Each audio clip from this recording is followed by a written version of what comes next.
তাদের আন্দোলনের কোনো ভূমিকা ছিল না, তারা আসলে মূর্খের সাগরে বসবাস করে।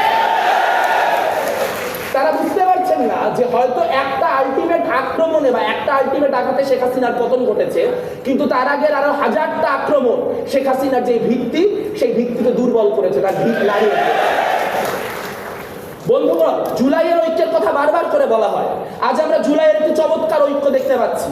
আমরা দেখতে পাচ্ছি মঞ্চে একই সঙ্গে জাতীয়তাবাদী মানুষজন, ইসলামপন্থী রাজনীতি করা মানুষজন, সমাজতন্ত্রী রাজনীতির মানুষজন সবাই এক জায়গায় উপস্থিত হয়েছে।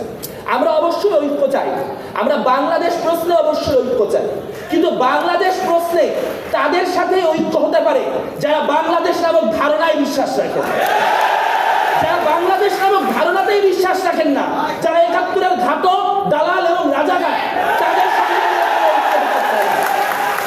আমরা এখানে নানান মতের, নানান পথের মানুষজন রয়েছি।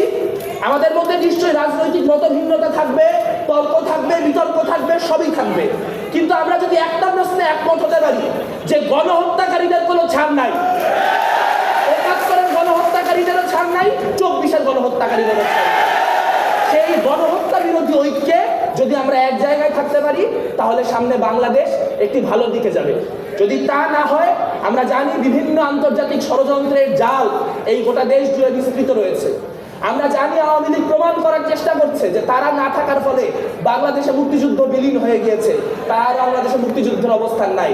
কিন্তু আমরা সংঘবদ্ধভাবে দেখাতে চাই, আমরা সংঘবদ্ধভাবে বোঝাতে চাই যে আমরা যেরকম ২৪-কে ওন করি, আমরা একইভাবে ৯০-কে ওন করি, আমরা একইভাবে আমাদের মুক্তিযুদ্ধকে ওন করি। সেই ৭১ এবং ২৪-এর প্রশ্নে অনড় অবস্থান রেখে আমাদের যে ঐক্য, সেই ঐক্য জারি থাকবে। ৭১-এর শত্রু যারা, বাংলাদেশের শত্রু তারা; ২৪-এর শত্রু যারা, বাংলাদেশের শত্রু তারা।